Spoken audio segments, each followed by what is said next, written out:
Hello दोस्तों, आपका स्वागत है त्रिशक्ति एकेडमी में।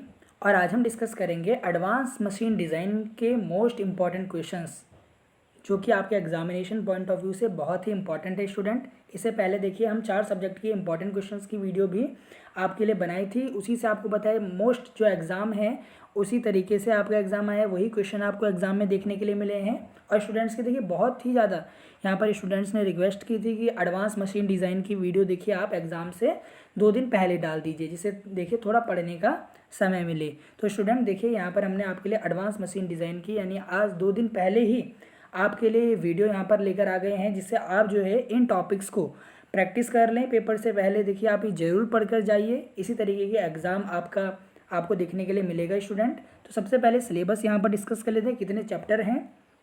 तो देखिए स्टूडेंट यहाँ पर टोटल जो है 7 चैप्टर्स हैं। सबसे पहले introduction of advance machine design, फिर है design of power transmission system, फिर है selection of rolling contact bearing, general bearing, फिर है design of brake, design of flywheel और डिज़ाइन ऑफ क्लच। तो ये आपके 7 चैप्टर हैं स्टूडेंट। अब आपको पता है स्टूडेंट कि एग्ज़ाम कैसा आ रहा है, 40 मार्क के आपके जो है कैसे क्वेश्चन आ रहे हैं, 2 मार्क्स में क्वेश्चन आ रहे हैं, 20 क्वेश्चन आ रहे हैं 2 मार्क के 20 क्वेश्चन आ रहे हैं। तो स्टूडेंट अगर आप इस वीडियो को अच्छे से देखते हैं तो आपके यहाँ से भी 16 या 14 मार्क्स यहाँ से भी आपके मैक्सिमम कवर हो सकते, मतलब यहाँ पर देखिए 16 क्वेश्चन आपके यहाँ पर कवर हो सकते हैं, क्योंकि मैं इसमें आपको जो 2 मार्क के क्वेश्चन है वो भी बताऊँगा। 16 क्वेश्चन यहाँ पर आपके कवर हो सकते हैं एग्जाम में। मानिए कि आपको 20 क्वेश्चन करने होते हैं, उसमें से 16 क्वेश्चन आपको यही जो मैं आपको बताऊंगा वही आपको देखने के लिए मिल सकते हैं। क्या पता पूरे मिल जाएं, पर यहाँ पर 16 हम मानते हैं कि मिल सकते हैं, क्योंकि प्रीवियस ईयर क्वेश्चंस भी मैं यहाँ पर आपको बताऊंगा। तो स्टूडेंट यहाँ पर आप देखिए 7 सब्जेक्ट हैं, 7 यहाँ पर चैप्टर हैं, 7 चैप्टर में हर चैप्टर का इंपॉर्टेंट मैं आपको बताऊँगा। तो सबसे पहले देखिए जो इंट्रोडक्शन चैप्टर है यहाँ पर, उसमें देखिए जो बार बार एग्जाम में क्वेश्चन पूछा गया है वो फैक्टर ऑफ सेफ्टी के बारे में पूछा गया है। तो फैक्टर ऑफ सेफ्टी क्या होता है, यील्ड स्ट्रेस अपॉन में वर्किंग स्ट्रेस। इसकी वैल्यू देखिए 2 से 10 के बीच में लाई करती है और इसकी कोई यूनिट नहीं होती। तो ये देखिए इसमें से आपका एक फिल इन द ब्लैंक्स आराम से बन सकता है 2 मार्क का, और ये आपके जो है 4 मार्क में भी फैक्टर ऑफ सेफ्टी पूछा जा सकता है। ये भी पूछा जा सकता है देखिए कि फैक्टर ऑफ सेफ्टी जो है किन चीज़ों पर डिपेंड करता है। तो जो आपका फैक्टर ऑफ सेफ्टी देखिए सबसे पहले तो आप यहाँ पर देख रहे हैं मैक्सिमम स्ट्रेस, जो आपका यील्ड स्ट्रेस है इस पर डिपेंड करता है। दूसरा वर्किंग स्ट्रेस पर डिपेंड करता है। तीसरा ब्रेकिंग स्ट्रेस पर भी फैक्टर ऑफ सेफ्टी डिपेंड करती है। तो 4 नंबर में आएगा तो आपको ये भी बताना पड़ेगा कि किस किस पर फैक्टर ऑफ सेफ्टी डिपेंड करती है। तो ये आपका पहला क्वेश्चन जो है इस चैप्टर से बन सकता है, पहले चैप्टर से। और जो आपका यहाँ से क्वेश्चन बन सकता है वो आपका क्वेश्चन बनता है देखिए स्टूडेंट स्ट्रेस कंसंट्रेशन पर, कि स्ट्रेस कंसंट्रेशन है क्या, स्ट्रेस कंसंट्रेशन। आप इसको देख सकते हैं हिंदी में आप क्या कहेंगे इसको, स्ट्रेस, ये क्या कहलाता है, स्ट्रेस कंसंट्रेशन आपका कहलाता है।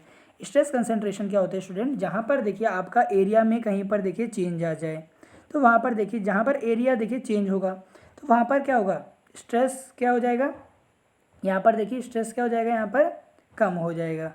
स्ट्रेस यहाँ पर क्या हो जाएगा आपका, कम हो जाएगा। स्ट्रेस कम होने के कारण आप देखिए यहाँ पर क्या होगा, आपकी देखिए स्ट्रेस होता है फोर्स अपॉन एरिया। अगर देखिए एरिया कम हो जाए तो स्ट्रेस ज़्यादा हो जाएगा स्टूडेंट। यहाँ पर स्ट्रेस क्या हो जाएगा आपका, ज़्यादा हो जाएगा, और ये जो वस्तु है वो टूट जाएगी। स्ट्रेस यहाँ पर ज़्यादा हो जाएगा क्योंकि स्ट्रेस होता है फोर्स अपॉन एरिया।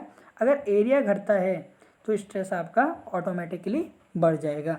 तो ये भी आप ध्यान रखिए, स्ट्रेस की यूनिट भी आप ध्यान रखेंगे, न्यूटन पर मीटर स्क्वायर या mm स्क्वायर यूनिट भी आप ध्यान रखेंगे। और स्ट्रेस कंसंट्रेशन किन किन कारणों से होता है, एरिया कम कर दें, अगर आप कोई होल्स आ जाए बॉडी में, कोई नोचेस आ जाए बॉडी में इस तरीके से, तो आपकी बेंडिंग हो जाए कहीं पर, तो ये क्या होता है स्ट्रेस कंसंट्रेशन वहाँ पर आपको देखने के लिए मिलेगा। तो अब आप देखिए यूनिट भी आपको बता दी, स्ट्रेन की यूनिट बार बार एग्जाम में पूछते हैं, जैसे कि आपसे मैकाट्रॉनिक्स में भी स्ट्रेन पूछा था, तो स्ट्रेन की कोई यूनिट नहीं होती, ये भी आपको ध्यान रखना है। अब आगे यहाँ पर बढ़ते हैं, कुछ फेलियर थ्योरीज के बारे में जान लेते हैं। कुछ देखिए फेलियर थ्योरीज हैं।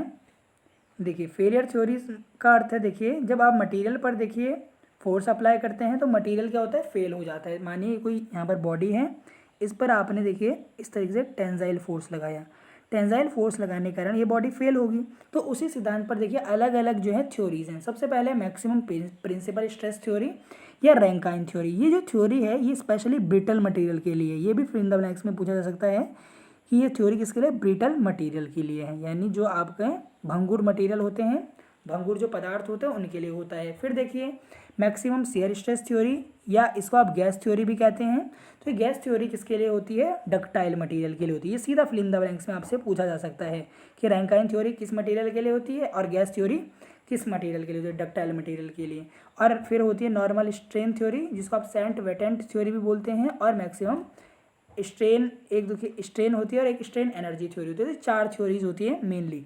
इसमें देखिए थ्योरीज में होता क्या है, थ्योरीज में देखिए यही होता है कि कोई भी बॉडी फेल कब होगी, देखिए जब देखिए वर्किंग स्ट्रेस जो होगा अगर वो यील्ड स्ट्रेंथ को क्या कर जाए, पार कर दे। अगर वर्किंग स्ट्रेस यील्ड स्ट्रेंथ को पार कर देती है तो बॉडी के फेलियर के चांस बढ़ जाते हैं। तो ये आपका मैक्सिमम प्रिंसिपल स्ट्रेस है। दूसरा मैक्सिमम शियर स्ट्रेस में अगर जो मैक्सिमम जो शियर स्ट्रेस है अगर वो मैक्सिमम यील्ड स्ट्रेंथ के बराबर आ जाए तो आपका मटेरियल फेल हो सकता है। तो इससे बचाने के लिए आप क्या करते हैं, इसमें आप फैक्टर ऑफ सेफ्टी की डिवाइड कर देते हैं। अगर आप फैक्टर ऑफ सेफ्टी की डिवाइड कर देते हैं तो आप अपने मटेरियल को बचा सकते हैं। तो ये आपका क्या होता है, फेलियर से बचाने के लिए आप फैक्टर ऑफ सेफ्टी का डिवाइड करते हैं। ऐसे स्ट्रेन एनर्जी में भी होता है और आपके स्ट्रेन में भी होगा, ये आपको ध्यान रखना है। तो इंपॉर्टेंट आपके फिलअप ही यहाँ से बन सकते हैं और ये फार्मूलाज आपके यहाँ से बन सकते हैं। अब देखिए एक यहाँ पर आता है साइक्लिक लोडिंग, साइक्लिक लोडिंग जिसे आप फटीग भी कहते हैं, फटीग भी जिसे आप कहते हैं, देखिए स्टूडेंट फटीग।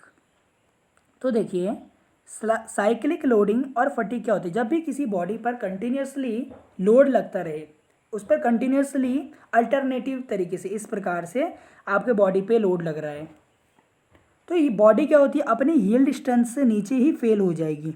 यील्ड स्ट्रेंथ तो आएगी बाद में, बॉडी पहले ही फेल हो जाएगी, ये ध्यान रखना। तो इसे आप कहते हैं साइक्लिक लोडिंग या फटीग या डायनेमिक लोडिंग भी आप इसे कहते हैं स्टूडेंट। तो ये आपका फटीग होता है, ये एग्जाम में पूछा जा सकता है। इसका देखिए आप कर्व बनाएंगे इस तरीके से, साइक्लिक लोडिंग का ऐसे एक तरफ स्ट्रेस है एक तरफ टाइम है। यहाँ पर जो मिनिमम स्ट्रेस है वो एस मिनिमम है, मैक्सिमम स्ट्रेस एस मैक्सिमम है। स्ट्रेस की रेंज इसमें पूछ सकते हैं, तो स्ट्रेस की रेंज क्या होगी, मैक्सिमम में से मिनिमम आप घटा देंगे, ये आप ध्यान रखिएगा।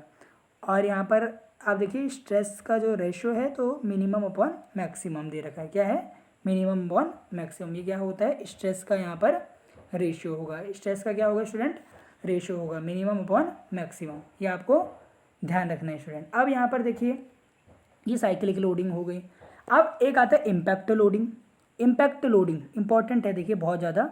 इम्पैक्ट लोडिंग, इम्पैक्ट लोडिंग का अर्थ है जब आप किसी लोड को एक हाइट से किसी बॉडी पर फॉल करते हैं, मानिए आपका डब्ल्यू लोड था और आपने ये एच हाइट से इस कॉलर के ऊपर फेंका, तो इसमें क्या जनरेट हो गया, इम्पैक्ट जनरेट हो गया। एक यहाँ पर अचानक से इसको लोड मिला, इम्पैक्ट इसमें जनरेट हो गया और ये यहाँ से आगे इस तरीके से मूव कर गई, ये देखिए ऐसे ये मूव कर गई डेल्टा एल।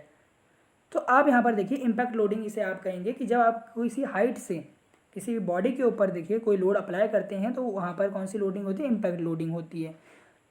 यहाँ से आपके पास जो है इंस्टेंटेनियस स्ट्रेस, इंस्टेंटेनियस स्ट्रेस आपके लिए फाइंड करने के लिए आता है, देखिए सिग्मा आई, जिसका फार्मूला स्टूडेंट मैं आपको बता देता हूँ। ये कि देखिए एग्जामिनेशन पॉइंट ऑफ व्यू से ये फार्मूला आपका बड़ा इंपॉर्टेंट है, जो आपके एग्जाम के पॉइंट ऑफ व्यू से ये आपसे सीधा फिल इन द ब्लैंक्स में पूछ सकता है। इम्पैक्ट लोडिंग के लिए फार्मूला W/A, यानी W यहाँ पर लोड है, A यानी एरिया है, 1 प्लस अंडर रूट, देखिए फिर यहाँ पर 1 आएगा, 1 प्लस यहाँ पर देखिए 2EAH अपॉन में WL, ये फार्मूला होता है इम्पैक्ट लोडिंग के लिए। ये आपको ध्यान रखना है, फार्मूला सीधा आपसे फिलअप में पूछा जा सकता है कि इम्पैक्ट लोडिंग के लिए आप फार्मूला बताइए। और अगर आपसे ज़्यादा नंबर में भी आता है तो आप बता सकते हैं कि जब किसी भी हाइट से बॉडी के ऊपर लोड W फॉल करता है तो उस बॉडी में इम्पैक्ट जनरेट हो जाता है, इसे आप इम्पैक्ट लोडिंग कहते हैं। और जो स्ट्रेस वहाँ पर जनरेट होता है इसे इंस्टेंटेनियस स्ट्रेस कहते हैं। क्या कहते हैं, इंस्टेंटेनियस स्ट्रेस कहते हैं, ये ध्यान रखना। इसका फार्मूला आ सकता है एग्जामिनेशन में। तो ये पहले चैप्टर से जो क्वेश्चंस हैं वो आपके बनते हैं, fatigue, impact loading, cyclic loading, ये सब चीज़ें और जो फेलियर थ्योरी हैं ये आपके पहले चैप्टर से बनेंगे। तो इन टॉपिक को आप अपना मजबूत कर लेंगे स्टूडेंट, ये ध्यान रखिएगा। और कोई भी मैकेनिकल प्रॉपर्टीज़ जो हैं, मैकेनिकल प्रॉपर्टीज़ जैसे कि इलास्टिसिटी हो गई, प्लास्टिसिटी हो गई, इनसे आप इनको पढ़िए क्योंकि इनसे क्वेश्चन जो है एग्जामिनेशन में फिल इन द ब्लैंक्स के रूप में आ सकता है। चलिए यहाँ पर आगे बढ़ते हैं। अब जो है पावर ट्रांसमिशन, जो दूसरा चैप्टर है पावर ट्रांसमिशन, पावर ट्रांसमिशन, इसको पीटी लिख रहा हूँ स्टूडेंट, पावर ट्रांसमिशन। ये देखिए पावर ट्रांसमिशन, देखिए जो हम यहाँ पर पढ़ेंगे वो 3 तरीके से पढ़ेंगे, बेल्ट द्वारा, चेन द्वारा और गियर द्वारा। ये 3 है हमारे सिलेबस में जो हमें पढ़ना है गियर द्वारा। तो सबसे पहले देखिए हम बेल्ट द्वारा जानते हैं कि पावर ट्रांसमिट, देखिए 2 शाफ्ट के बीच में एक होती है देखिए ड्राइवर शाफ्ट, एक होती है ड्रिवन शाफ्ट। जैसे यहाँ पर ये आपकी ड्राइवर शाफ्ट है डी और ये स्मॉल डी, यहाँ पे ये आपका क्या है, इसका डायमीटर आप मान लीजिए कैपिटल डी है, इसका स्मॉल डी है। और ये आपकी ड्राइव क्या होती है, देखिए यहाँ पर इधर से पावर आ रही है, ये ध्यान रखिए। यहाँ पर इस वाले फिगर में ये ड्राइविंग पुली है, यानी यहाँ पर पावर ये इंजन से कनेक्टेड है और ये आपको जहाँ दूसरी जगह पावर ट्रांसमिट करनी है वहाँ है। तो इसका डायमीटर D2 है, इसका D1 है, ये N1 स्पीड से घूम रही है, N2 स्पीड से घूम रही है। तो ये बेल्ट होती है। अब स्टूडेंट यहाँ पर 2 तरीके की बेल्ट का मटेरियल आपकी पिछली बार डोम में भी आया था और इस बार देखिए बेल्ट का मटेरियल देखिए रबड़ हो गया, लेदर हो गया, ये ध्यान रखिएगा। स्टूडेंट ज़्यादा से ज़्यादा अपने फ्रेंड्स के साथ वीडियो को शेयर करें, क्योंकि ये ऐसा सब्जेक्ट है जिसमें बैक भी आ सकती है। ये ऐसा सब्जेक्ट है स्टूडेंट जिसमें बैक भी आती है। अगर बैक से बचना चाहते हैं और अभी तक कुछ नहीं पढ़ा है तो इतना पढ़िए। फिलअप देखिए मैं आपके साथ साथ तैयार करवा रहा हूँ, क्योंकि फिलअप वही आएंगे जो प्रीवियस ईयर में रिपीटेड हैं, वही आ रहे हैं अभी तक एग्जामिनेशन में। तो ध्यान रखिए, रबड़ और लेदर बेल्ट का मटेरियल हो गया। अब देखिए 2 तरीके की बेल्ट होती हैं, फ्लैट बेल्ट। फ्लैट बेल्ट कैसे होती है, रेक्टेंगुलर, इसका क्रॉस सेक्शन रेक्टेंगुलर होता है। और एक होती है वी बेल्ट, जिसका क्रॉस सेक्शन कैसे होता है, इस तरीके से ट्रेपीजॉइडल, इस तरीके से यहाँ पर आपको ये पुली होती है, इसमें आपकी वी बेल्ट यहाँ पर लगी होगी, इस प्रकार यहाँ पर वी बेल्ट लगी होती है, वी शेप की होती है, इस तरीके से ये वी बेल्ट पुली होती है। इन दोनों में अंतर भी आता है स्टूडेंट। जो फ्लैट बेल्ट होती है उसमें स्लिप देखने के लिए मिलता है, फ्लैट बेल्ट में स्लिप होता है। अब कहेंगे स्लिप क्या होता है, एग्जाम में आ सकता है 2 नंबर में कि स्लिप क्या होता है। तो देखिए जो रिलेटिव मोशन होता है पुली और बेल्ट की सरफेस के बीच में, उसे आप स्लिप कहते हैं हमेशा। देखिए क्योंकि पावर तो तभी ट्रांसमिट हो रही है जब ये पुली जो है कांटेक्ट में आ रही है। तो क्या होता है, कई बार देखिए पुली और आपकी बेल्ट की जो स्पीड है इनमें अंतर आ जाता है, जिससे आप क्या बोलते हैं, स्लिप बोलते हैं। वो आप ध्यान रखिए, स्लिप। तो फ्लैट बेल्ट में स्लिप होती है, वी बेल्ट में नहीं होती। वी बेल्ट देखिए कम डिस्टेंस के लिए यूज़ की जाती है, फ्लैट बेल्ट अधिक डिस्टेंस के लिए यूज़ की जाती है। ये डिफरेंस आपको याद रखने मेनली, और इनके डायग्राम आपको ध्यान रखने हैं कि ये रेक्टेंगुलर होती है क्रॉस सेक्शन में और ये ट्रेपेजॉइडल होती है। इस तरीके से आपकी ये वी बेल्ट मैंने पुली बनाई और इसमें ऐसे ट्रेपेजॉइडल शेप की होगी, ये ध्यान रखना। अब देखिए इसमें वेलोसिटी रेशो आता है। देखिए मैं सारे इंपॉर्टेंट आपको बता रहे हैं स्टूडेंट। वेलोसिटी रेशो देखिए अनुपात होता है ड्रिवन की स्पीड का अपॉन में ड्राइवर की स्पीड का। और ये जो होता है D1 अपॉन D2, यानी किसके व्युत्क्रम होता है, डायमीटर की। तो N2 अपॉन N1 बराबर होता है D1 अपॉन D2। आपको पता है जैसे मैकाट्रॉनिक्स में भी ऐसा क्वेश्चन आ गया था एग्जाम में। तो देखिए क्वेश्चन वही आएंगे जो मैं यहाँ पर आपको बता रहा हूँ, इसी तरीके के क्वेश्चन एग्जामिनेशन में देखने के लिए मिलेंगे। तो ज़्यादा से ज़्यादा वीडियो को अपने फ्रेंड्स के साथ शेयर करें। देखिए कि कोई पास हो जाता है उसका भला हो जाता है, तो कोई बात नहीं, आप देखिए ज़्यादा से ज़्यादा वीडियो को शेयर करें अपने फ्रेंड्स के साथ। ये आ गया अभी तक बेल्ट में। और देखिए बेल्ट में देखिए आता है लेंथ ऑफ बेल्ट, बेल्ट की लेंथ निकालने के लिए आती है। तो देखिए ये फार्मूला में भी आ सकती है। इस बार देखिए डेरिवेशन बहुत ही कम आ रहे हैं, तो डेरिवेशन इसका मत पढ़िए। इसमें देखिए 2, अगर ये ओपन बेल्ट यानी इस तरीके से बेल्ट है तो इसके लिए आपको ये फार्मूला याद रखना होगा। ये होती है आपका x, यानी ये जो 2 सेंटर के बीच की दूरी होगी, तो इसका formula 2x π/2 d plus D minus D का होल स्क्वायर अपॉन में 4c। ये ओपन बेल्ट के लिए होती है। और क्रॉस बेल्ट का अर्थ है स्टूडेंट, क्रॉस बेल्ट का अर्थ है कि अगर पुली ये जो बेल्ट है इस तरीके से है तो ये आपकी क्रॉस बेल्ट होगी। इनमें भी अंतर आता है एग्जाम में कि क्रॉस बेल्ट में क्या होते हैं, देखिए कि दोनों शाफ्ट जो होती हैं वो कैसे होती हैं, अपोजिट घूमती हैं। बल्कि जो आपकी ओपन बेल्ट होती है इसमें दोनों शाफ्ट एक ही डायरेक्शन में रोटेट करेंगे। ये ध्यान रखना है, दोनों के लिए आपको ये याद रखनी है लेंथ। अब देखिए स्लिप कैसे आप फाइंड आउट करते हैं, तो स्लिप के लिए देखिए वही फार्मूला N2 अपॉन N1 बराबर D1 अपॉन D2। ये S है स्टूडेंट, यहाँ पर एक गलत टाइप है, ये S है यहाँ पर 1 माइनस S अपॉन 100। ये स्लिप आप निकाल देते हैं जिसमें आप बेल्ट की थिकनेस नहीं लेते हैं। अगर बेल्ट की थिकनेस लेंगे तो T ऊपर नीचे जोड़ देंगे, ये स्लिप हो गया। स्लिप आपको बता दिया मैंने क्या होता है कि जो रिलेटिव मोशन होगा जिसे फिसलन आप बोलते हैं, मेनली फिसलन, यानी बेल्ट और जो पुली है उसके बीच में जो फिसलन है उसे ही स्लिप कहा जाता है, ये ध्यान रखना। अब यहाँ पे टेंशन का अनुपात भी आता है, टेंशन का अनुपात भी आता है, ये आपको ध्यान रखना है। अगर आप इसको देखिए, इसका प्रूफ आप देखते हैं तो अच्छी बात है। T1/T2 equal to e mu theta. यहाँ पर देखिए म्यू क्या है, म्यू क्या है आपका कोफिशिएंट ऑफ फ्रिक्शन, यानी आपका फ्रिक्शन का गुणांक है, और थीटा क्या है आपका angle of contact, angle of contact. तो ये आपसे सीधा इन दोनों में से तो कोई सा भी आपसे, ये क्रॉस बेल्ट के लिए है, ये फ्लैट बेल्ट के लिए है, इसको आप स्टूडेंट इसको आप क्रॉस की जगह वी बेल्ट लिखिए, वी बेल्ट के लिए है ये आपका वी बेल्ट के लिए, ये ध्यान रखिए। तो ये दोनों फिलअप में ज़रूरी है। T1/T2 बराबर ई म्यू थीटा, यानी ये अनुपात है टेंशन का, जो टेंशन है उसका अनुपात है ये, टेंशन यानी जो फोर्स। ये कोई पुली है, मानिए यहाँ पर मैं आपको बताता हूँ, इस वाले फिगर में आपको बता देते हैं। देखिए T1T2 क्या है, मानिए यहाँ से बेल्ट यहाँ पर चढ़ी ऊपर, तो यहाँ पर टेंशन थी T1, यानी यहाँ पे टाइट साइड है और ये आपकी स्लैक साइड है।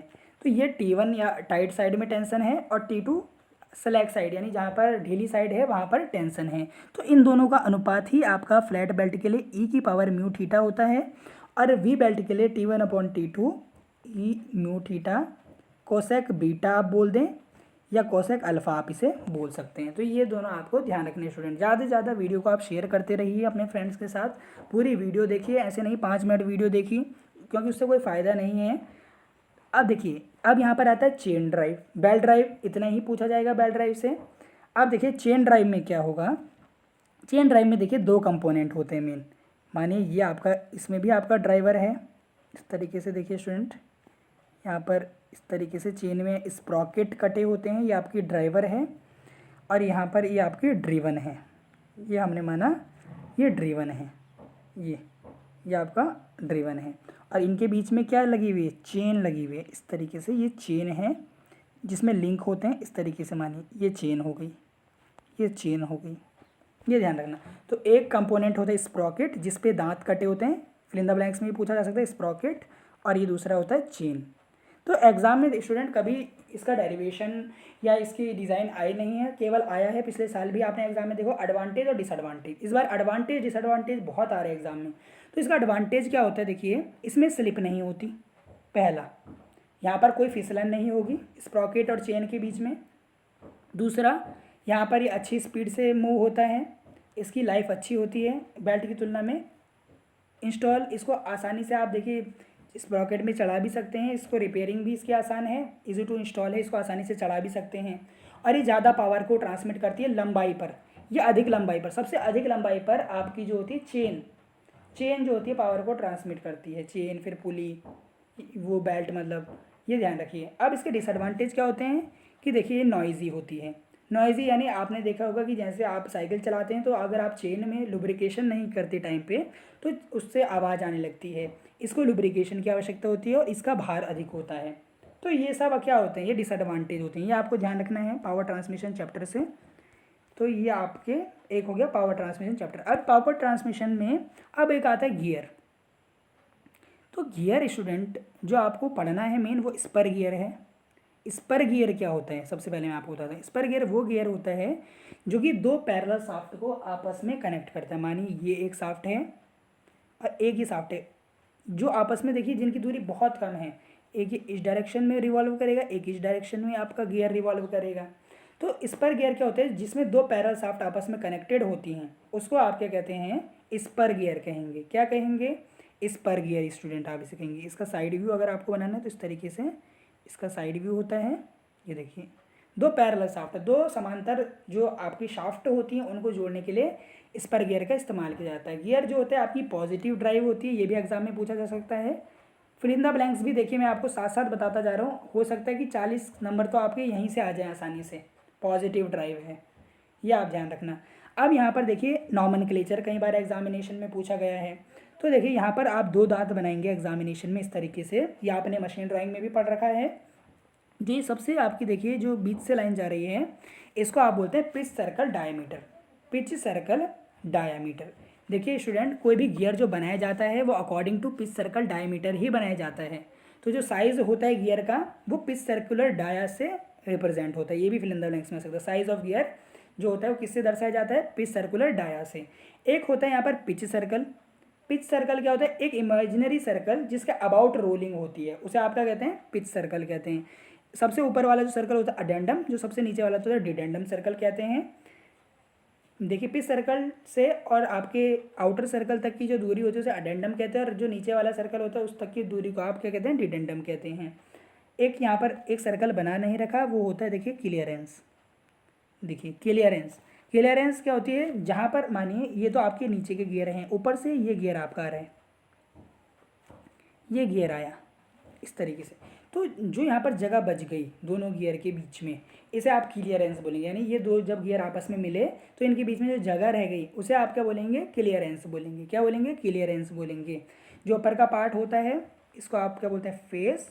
और जो नीचे का पार्ट होता है यहाँ पर आपके पिच लाइन के, उसको आप फ्लैंक बोलते हैं। क्या बोलते हैं? फ्लैंक बोलते हैं। ये ध्यान रखना है आपको। तो ये इसके नॉमेनक्लेचर है मेनली। अब आप देखिए यहाँ पर डिज़ाइन एग्जाम में स्पर गियर की पूछी जाती है बहुत बार। डिज़ाइन स्पर गियर की पूछी जा सकती है। तो ये आपके सामने मैंने यहाँ पर एक फिगर लगाया हुआ है स्पर गियर का। इसमें आप देखिए आपने क्या किया, यहाँ पर एक पॉइंट ले लिया गियर पे ए, और यहाँ से इसको कनेक्ट कर दिया इस तरीके से। आपने यहाँ पर ही कनेक्ट किया। रेड यहाँ पर पेन ले लेता हूँ। देखिए तो अब यहाँ पर क्या करना है आपने, इस तरीके से, ये आपको फिगर अभी दिखाई दे रहा है। इसमें देखिए एक यहाँ पर आपका तीन यहाँ पर फोर्सेस आपको दिख रही हैं लगी हुई। एक यहाँ पर आपकी क्या कैसी फोर्स है? आपकी यहाँ पर रेडियल यहाँ पर फोर्स है। कैसी फोर्स है स्टूडेंट? आपकी यहाँ पर कैसी फोर्स है? रेडियल फोर्स है। कैसी? रेडियल यहाँ पर फोर्स है। एक यहाँ पर आपकी देखिए टेंजेंशियल फोर्स है। कैसी फोर्स है यहाँ पर? Tangential, WT। और ये इन दोनों का रिजल्टेंट फोर्स है। ये इन दोनों का रिजल्टेंट फोर्स है जो कि इस पर लग रहा है। तो अब आप यहाँ पर देखिए स्टूडेंट, यहाँ पर मैं आपको स्टेप वाइज बताऊँगा कि आपको इस गियर को कैसे डिज़ाइन करना है। तो सबसे पहले स्टूडेंट, ये इसकी थिकनेस है T, ये इसकी चौड़ाई है B। ये ध्यान रखना, ये आपको लिखना पड़ेगा। जो WR है वो यहाँ पर रेडियल लोड है, WT टेंजेंशियल लोड है, और ये WN जो है ये आपका क्या है? ये इक्वलेंट यहाँ पर लोड है, जिन दोनों को दो पार्ट में तोड़ा गया है, WR और WT।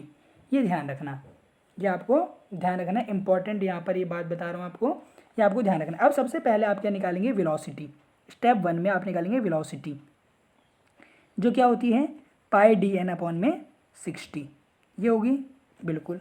दूसरा आपको निकालना है गियर का material.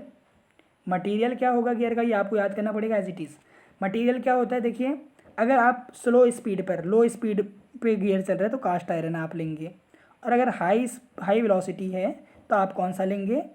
Low grade steel. Low grade steel आप यूज़ करेंगे। किसको यूज़ करेंगे? लो ग्रेड स्टील को आप यूज़ करेंगे। ये आपको ध्यान रखना है यहाँ पर। अब आप यहाँ पर देखिए स्टूडेंट, ये दो आप नोट कर रहे हैं। तीसरा आप देखिए, तीसरे में आप निकालेंगे यहाँ पर। अब तीसरे से यहाँ पर आपको थोड़ी कैलकुलेशन जो है वो याद रखनी पड़ेगी। अब आपको यहाँ पर निकालना पड़ेगा, यहाँ पर ट्रांसमिशन लोड।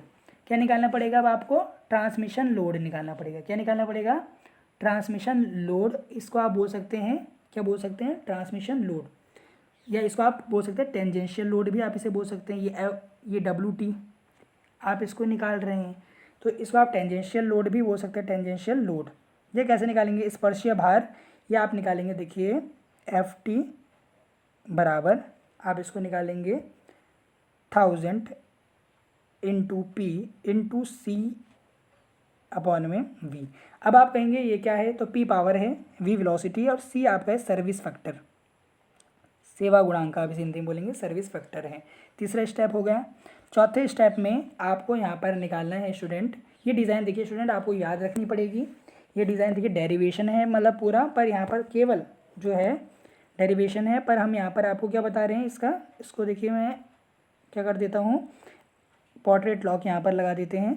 तो स्टूडेंट अब देखिए जो फोर्थ यहाँ पर है, जो फोर्थ आपका है, इसमें आपने जो आपका चौथा है, अब इसमें आप क्या निकालेंगे? लुईस इक्वेशन निकालेंगे। क्या निकालेंगे? लुईस इक्वेशन, बहुत इंपॉर्टेंट इक्वेशन है। इसकी इक्वेशन सीधा आपके एग्जामिनेशन में लिखने के लिए आ सकती है। तो ये लुईस इक्वेशन आपकी किस लिए निकालते हैं? टेंजेंशियल लोड के लिए ही आप यहाँ पर निकालते हैं, WT के लिए ही आप यहाँ पर निकालते हैं, जो क्या होती है आपकी यहाँ पर देखिए सिग्मा, यानी जो आपका बेंडिंग स्ट्रेस है, इंटू बी जो आपका यहाँ पर क्या है स्टूडेंट, सिग्मा बी यानी जो आपकी यहाँ पर चौड़ाई है बी, विड्थ है, इनटू यहाँ पर एम जो मॉड्यूल है, इनटू वाई यानी जो आपका क्या है लुईस फैक्टर बोलते हैं साहब, लुईस फैक्टर है, फैक्टर इनटू पाई, ये आपकी लुईस इक्वेशन आ गई। ये ध्यान रखना है आपको। ये स्पर गियर के लिए फाइंड आउट की जा सकती है, टेंजेंशियल लोड के लिए लुईस इक्वेशन यहाँ पर निकाली जाती है स्टूडेंट, ये आपको ध्यान रखना है। अब आपको यहाँ पर जो तीसरा स्टेप है, इसमें जो पांचवा स्टेप है वो आपका है यहाँ पर बंकिंगम इक्वेशन। बंकिंगम इक्वेशन है, कौन सी इक्वेशन है, बंकिंगम इक्वेशन, बंकिंगम इक्वेशन है, ये ध्यान रखना इक्वेशन। इस इक्वेशन में आपके जो होते हैं टेंजेंशियल भी, और जो आपकी जो इसमें जो आपकी डायनेमिक लोड के लिए यूज़ होती है, डायनेमिक लोड के लिए आप इस इक्वेशन को यूज़ करते हैं स्टूडेंट। गतिज भार जो होता है तो इसका फार्मूला अगर आप देखें तो एफ टी अपॉन में, मतलब ये आपका डब्ल्यू टी भी, इसको डब्ल्यू भी लिख सकते हैं आप, डब्ल्यू डी इसको आप लिख सकते हैं जो आपने अभी तक निकाला टेंजेंशियल लोड, प्लस यहाँ पर जो आपका स्टैटिक लोड है, क्योंकि डायनेमिक आ गया इसमें तो टेंजेंशियल भी यहाँ पर आप लेंगे लोड को, और यहाँ पर आप एक और यहाँ पर डब्लू जो है वो आपका ले सकते हैं, वो जो आपका स्टैटिक लोड है वो है डब्लू आई। ये आपका बंकिंगम इस इक्वेशन हो गई। इसके बाद आप यहाँ पर निकालेंगे beam strength, beam strength, beam strength क्या निकालेंगे यहाँ पर, बीम स्ट्रेंथ निकालेंगे। क्या निकालेंगे आप, बीम स्ट्रेंथ यहाँ पर फाइंड आउट करेंगे। फिर आपको 7वें नंबर पर वियर स्ट्रेंथ निकालनी है, ये आपको यहाँ पर स्टेप लिखने हैं बस। ये आपका हो गया डिज़ाइन ऑफ स्पर गियर, यही है स्पर गियर का डिज़ाइन है, इंपॉर्टेंटली यही आपका डिज़ाइन है। अब यहाँ पर आती है इसके बाद, ये आप नोट कर लिए। अब इसके बाद आता है इंपॉर्टेंट क्या, कि classification of gear. Classification, gear की क्लासिफिकेशन सीधा पूछी जाती है। तो देखिए जो यह होती है अकॉर्डिंग टू जो पैरेलल शाफ्ट को जोड़ती है, जैसे स्पर गियर हो गया, हेलिकल गियर हो गया जो कि पैरेलल शाफ्ट को आपस में जोड़ते हैं। दूसरा यहाँ पर हो गया जो इंटरसेक्टिंग शाफ्ट को आपस में जोड़ते हैं, जैसे आपके बीवल गियर हो गए। और यहाँ पर तीसरा होता है जो कि ना पैरेलल होते हैं ना इंटरसेक्टिंग होते हैं, जैसे worm and worm wheel gear, ये ध्यान रखना है आपको। तो ये क्लासिफिकेशन हो गई अकॉर्डिंग टू एक्सिस। फिर आता है स्पीड के अकॉर्डिंग, गियरिंग के अकॉर्डिंग। स्पीड के अकॉर्डिंग देखिए लो स्पीड, जो 3 मीटर पर सेकंड से कम स्पीड होती है उसको लो स्पीड गियरिंग बोलते हैं, वहाँ पर लो स्पीड गियर आप यूज़ करते हैं। जहाँ 3 मीटर पर सेकंड से और 8 मीटर पर सेकंड के बीच में होते हैं तो मीडियम होगा, और 8 के ऊपर अगर आप यूज़ करते हैं तो हाई स्पीड यहाँ पर गियर होते हैं, ये ध्यान रखना है आपको। फिर आपका आता है स्पीड हो गया। अब आपका आता है गियरिंग के अनुसार, एक होती है देखिए एक्सटर्नल गियरिंग, इस प्रकार एक्सटर्नल जिसमें आपके गियर हैं, और एक होती है इंटरनल गियरिंग। कैसे, इस तरीके से यहाँ पर अंदर दांत कटे होते हैं और यहाँ पर एक और पिनियन यहाँ पर जुड़ा होता है इस तरीके से, तो ये आपके कैसे होते हैं, इंटरनल गियरिंग होते हैं, ये आता है इंपॉर्टेंट। अब आप यहाँ पर ध्यान रखें, गियर भी हो गया। अब इसके बाद जो हम डिस्कस करेंगे वो यहाँ पर डिस्कस करेंगे ब्रेक के बारे में। तो देखिए यहाँ पर ब्रेक क्या होता है, ब्रेक का क्या कार्य होता है, ये आप सभी को पता है कि गाड़ी को रोकने का क्या कार्य होता है, ब्रेक का कार्य होता है, ये आप सभी को पता है। अब आप देखिए स्टूडेंट, यहाँ पर एक इम्पॉर्टेंट ब्रेक हैं दो, एक शू ब्रेक जिसमें आप शू की मदद से, जो आपका ब्रेक ड्रम होगा आप ब्रेक शू की मदद से इसको रोकते हैं, और एक होता है बैंड ब्रेक जिसमें आपके देखिए इस तरीके से व्हील से आपके एक रस्सी यहाँ पर बंधी होती है, रोप टाइप की यहाँ पर बनी होती है जो स्टील की होती है, कई बार स्टील लाइनिंग इसमें लगी होती है। ये आपका क्या होता है, बैंड ब्रेक होता है। क्या होता है, बैंड ब्रेक होता है। तो इन दोनों के यहाँ पर फार्मूलाज आपसे एग्जामिनेशन में जब इनका डिज़ाइन आएगा तो आपको सीधा यहाँ पर इनका फार्मूला ही लिखना है।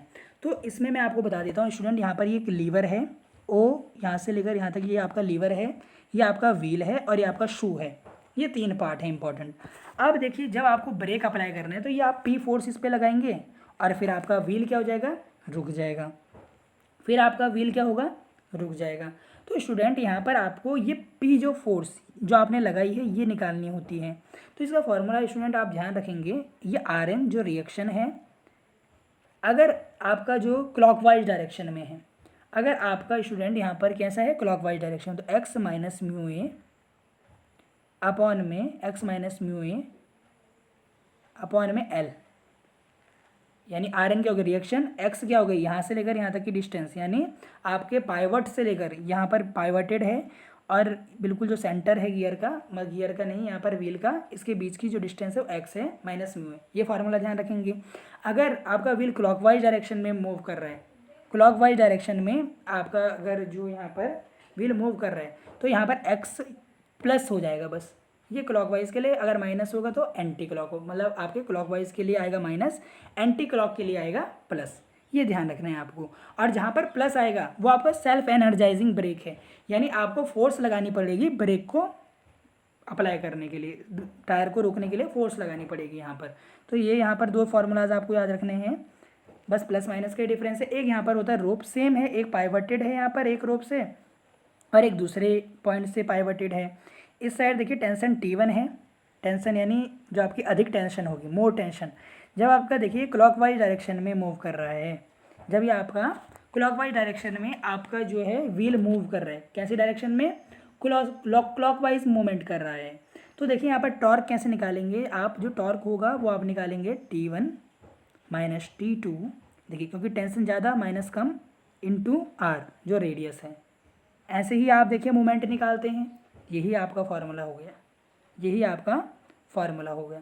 इसके लिए भी सेम है T1 minus T2 into are, बस यहाँ पर देखिए T1 टेंशन इस साइड होगी क्योंकि आपका व्हील इस तरफ घूम रहा है और फोर्स लगा रहे हैं आप ऊपर को, तो ज़्यादा टेंशन किस जगह होगी, यहीं तो होगी, तो T1 minus T2 into r, ये फार्मूला आपको यहाँ पर ध्यान रखना है। बस दोनों का डायग्राम याद रखना है, फार्मूलाज दोनों के लिए याद रखने हैं बस। और यहाँ पर देखिए कुछ नहीं स्टूडेंट। अब देखिए जो बियरिंग एक चैप्टर है, तो इसमें दो तरीके की बियरिंग है, एक जर्नल बियरिंग जिसे आप स्लाइडिंग बियरिंग भी बोलते हैं, और एक होती है आपकी रोलर कॉन्टैक्ट बियरिंग। तो देखिए स्टूडेंट यहाँ पर दोनों के बारे में लिखा हुआ है कि स्लाइडिंग कॉन्टैक्ट बियरिंग वो बियरिंग होती है जब आपके देखिए जो शाफ्ट होती है, ये आपकी शाफ्ट है और ये आपकी बियरिंग है, अगर ये इसमें स्लाइड कर रही है, अगर एक शाफ्ट बियरिंग में स्लाइड कर रही है तो स्लाइडिंग क्या हो गया, स्लाइडिंग बियरिंग हो गई। इसको आप प्लेन बियरिंग भी कह सकते हैं। रोलिंग मतलब होता है कि देखिए यहाँ पर बॉल आ जाएंगी बीच में, बॉल आ जाएंगी बीच में, यानी यहाँ पर क्या लग जाएंगी, बॉल आपकी लग जाएंगी, तो जो बॉल बियरिंग होता है इसे आप एंटी फ्रिक्शन बियरिंग भी कहते हैं। क्या कहते हैं, एंटी फ्रिक्शन बियरिंग। बार बार एग्जामिनेशन में 5-6 साल से रिपीट हो रहा है क्वेश्चन, तो बॉल बियरिंग और रोलर बियरिंग को एंटी फ्रिक्शन बियरिंग भी आप कहते हैं स्टूडेंट, ये ध्यान रखना आप। अब देखिए पिछले साल भी एग्जाम में आया, देखिए ये लिखा हुआ है why rolling contact bearing are called anti friction bearing. इनको क्यों कहते हैं, क्योंकि स्टूडेंट यहाँ पर देखिए, क्योंकि इनके बीच में क्या होती है, बॉल होती हैं, और आपको पता है जो रोलिंग फ्रिक्शन होता है वो कम होता है as compare to sliding friction, तो इसका यही उत्तर है। अब देखिए एडवांटेज जो हैं कि क्या एडवांटेज हैं बॉल बियरिंग के स्लाइडिंग बियरिंग पर या रोलिंग बियरिंग के स्लाइडिंग बियरिंग। सबसे पहले देखिए लो स्टार्टिंग और रनिंग फ्रिक्शन, जब भी देखिए आपकी शाफ्ट घूमेगी तो फ्रिक्शन वहाँ पर कम आएगा, बस हाई स्पीड, जब शाफ्ट ज़्यादा स्पीड में घूमने लगेगी तो वहाँ पर वेयर एंड टियर जो है बॉल का हो सकता है। ये मोमेंट्री शॉक लोड को भी सह सकती है। शाफ्ट की अलाइनमेंट यहाँ पर होती है बॉल बियरिंग में, रोलर बियरिंग में, इसको आसानी से आप लगा सकते हैं। सर्विस इसकी अच्छी होती है, यहाँ पर मेंटेनेंस की आपको आवश्यकता नहीं पड़ती, यहाँ पर लुब्रिकेशन आपको अधिक आवश्यकता नहीं होती। बल्कि इसके डिसएडवांटेज ये हैं कि नॉइज़ करती है ज़्यादा स्पीड पर, शॉक लोड जहाँ पर होते हैं, साइक्लिक लोड, तो वहाँ पर इसको नुकसान हो सकता है, इसकी कॉस्ट अधिक होती है, और इसका डिज़ाइन जो होता है, जो डिज़ाइन होता है बियरिंग का वो कॉम्प्लिकेटेड होता है। तो ये आपको ध्यान रखना है मेनली, ये आप ध्यान रखेंगे। अब देखिए यहाँ पर क्लच, जो यहाँ पर है क्लच, तो क्लच क्या होता है आपको पता है कि जो इंजन को गियर बॉक्स से कनेक्ट करता है, जो इंजन की पावर को गियर बॉक्स से कनेक्ट कर दे उसको आप क्या बोलेंगे, क्लच बोलेंगे। तो यहाँ पर जो हमारे सिलेबस में मेनली बार बार एग्जामिनेशन में जिसकी डेरिवेशन पूछी जाती है या जिसका फार्मूला आपसे एग्जामिनेशन में पूछा जाता है वो क्लच है। और क्लच के टाइप भी आपको ध्यान रखने हैं स्टूडेंट, जैसे सेंट्रीफ्यूगल क्लच हो गया, सिंगल प्लेट क्लच हो गया, ये आपको पढ़ने हैं, ये भी आपको पढ़ के जाने हैं। बस यहाँ पर आपको इस तरीके से अगर यहाँ पर इनके बारे में आता है कि सिंगल प्लेट क्लच में जो आप टॉर्क है वो फाइंड आउट करें, तो मैं आपको दो जो थ्योरीज होती हैं उनसे मैं आपको बताऊंगा कि किस तरीके से स्टूडेंट आप देखिए, दो थ्योरीज होती हैं क्लच के लिए। एक तो होती है देखिए यूनिफॉर्म प्रेशर थ्योरी, जहाँ पर पूरा प्रेशर जो होता है यूनिफॉर्मली प्लेट पर लगता है, यूनिफॉर्म प्रेशर थ्योरी। इसके लिए टॉर्क का क्या फार्मूला होता है मैं आपको बताऊंगा। तो टॉर्क का यहाँ पर फार्मूला होता है 2/3। देखिए फार्मूला आपको ध्यान रखना है मेनली 2/3। यहाँ पर देखिए म्यू डब्लू, अब यहाँ पर नीचे लिख देते हैं student R1 cube minus R2 cube upon में R1 square minus R2 square. ये यूनिफॉर्म प्रेशर थ्योरी के लिए टॉर्क का फार्मूला होता है। और आपका यूनिफॉर्म वियर थ्योरी के लिए, यूनिफॉर्म वियर थ्योरी जो आपकी होती है, यूनिफॉर्म वियर थ्योरी, उसके लिए भी यहाँ पर एक आपके लिए फार्मूला होता है, वो आप ध्यान रखेंगे। इसके लिए देखिए आसान फार्मूला होता है वियर थ्योरी के लिए, सिंपल। इसका फार्मूला होता है देखिए म्यू डब्ल्यू आर यहाँ पर फार्मूला होता है सिंपल। ये आपकी मीन रेडियस होती है, ये निकलती है R1 प्लस R2 अपॉन 2 से। ये ध्यान रखना है बस आपको। तो ये क्लच में होता है। बाकी क्लच में ऐसा नहीं कि आपको पढ़ना नहीं, टाइप्स पढ़ने हैं इसके। टाइप्स आप पढ़ेंगे स्टूडेंट, क्या पढ़ेंगे? टाइप्स पढ़ेंगे। ये तो बेल्ट का है, कैसे बेल्ट का निकालते हैं मैं आपको बता दिया, N2/N1 बराबर D1/D2, ये आपको बता चुका हूँ स्टूडेंट पहले ही। ये तो बेल्ट से आ गया। अब स्टूडेंट ये आपको मैंने बता दिया टाइप ऑफ क्लच, ये भी आपको देखिए पढ़ने हैं। Single plate clutch, multi plate clutch, cone clutch और सेंट्रीफ्यूगल क्लच, ये चार आपको इंपॉर्टेंट ध्यान रखना है। ये दो तो आप नीचे ना देखिए, ऊपर के चार आप पढ़ के जाइए, वर्किंग इनकी पढ़िए, डायग्राम आप इनके पढ़ कर जाइए। और अब स्टूडेंट यहाँ पर एक चैप्टर यहाँ पर और है फ्लाई व्हील। तो फ्लाई व्हील के बारे में मैं आपको बता देता हूँ, उससे क्या क्वेश्चन आपसे पूछे जाते हैं। तो स्टूडेंट यहाँ पर फ्लाई व्हील के बारे में जान लेते हैं। तो आपको पता है फ्लाई व्हील एक ऐसा डिवाइस होता है जो कि क्रैंक शाफ्ट से कनेक्ट रहता है। एक ऐसा देखिए सर्कुलर व्हील होगा, एक ऐसा इस तरीके से देखिए सर्कुलर व्हील होगा जो कि किससे कनेक्टेड होगा आपका, जो कि आपका किससे कनेक्ट होगा? क्रैंक शाफ्ट से कनेक्ट होगा, एनर्जी को स्टोर करता है, ये आपको पता है। तो फ्लाई व्हील की वर्किंग आपको ध्यान रखनी है। इसका मटेरियल एग्जाम में पूछा जा सकता है, कास्ट आयरन मटेरियल होता है, ये ध्यान रखना है आपको। और स्टूडेंट यहाँ पर जो एग्ज़ाम में पूछा जाता है, बार बार जो एग्जामिनेशन में आपके जो क्वेश्चन यहाँ से पूछा जाता है, तो इसका मटेरियल, इसकी वर्किंग आपको ध्यान रखनी है कि ये कैसे यहाँ पर वर्क करता है। आपको पता है इंजन के 4 स्ट्रोक होते हैं, 4 स्ट्रोक में से जो पावर होती है वो पावर स्ट्रोक में ही आती है, और बाकी 3 स्ट्रोक में आपका फ्लाई व्हील क्या करता है, बाकी 3 जो स्ट्रोक होते हैं उसमें फ्लाई व्हील क्या करता है? एनर्जी को स्टोर करता है। एनर्जी को क्या करता है? वो स्टोर करके रखता है, और उनके पावर स्ट्रोक में तो स्टोर करता है और बाकी में क्या कर देता है? रिलीज़ कर देता है। तो ये आपको मेनली ध्यान रखना है, ये मेनली आपको ध्यान रखना है। इस तरीके से क्वेश्चन यहाँ से एग्ज़ाम में बार बार पूछे जाते हैं। इसका जो मटेरियल हो गया तो आप बता सकते हैं, इसकी जो वर्किंग हो गई, किस तरीके से कार्य करता है, यही देखिए यहाँ से आपसे मेनली जो है एग्ज़ाम में पूछा जाता है। तो फ्लाई व्हील से आप स्टूडेंट इतना ही पढ़ कर जाइए कि कैसे पढ़ता है। इसकी देखिए जो डिज़ाइन है वो एग्ज़ाम में बहुत कम पूछी गई है। तो आप फ्लाई व्हील से क्या समझते हैं, इसके क्या कार्य है, ये आपको ध्यान रखना है, ये आपको स्टूडेंट ध्यान रखेंगे आप। और जो इससे एग्जामिनेशन में पूछा जाता है, जो एग्जामिनेशन में यहाँ से पूछा जा सकता है, वो आपसे टर्निंग मूवमेंट डायग्राम पूछा जाता है। देखिए इस तरीके से, एक तरफ आपका टॉर्क होता है, एक तरफ आपका एंगल होता है, इस तरीके से आप इसको बनाते हैं। ये देखिए इस प्रकार, ये देखिए ऐसे आप इसको बनाते हैं स्टूडेंट। तो ये आपका क्या होता है, इतना जो स्ट्रोक होता है ये आपका क्या होता है? सक्शन।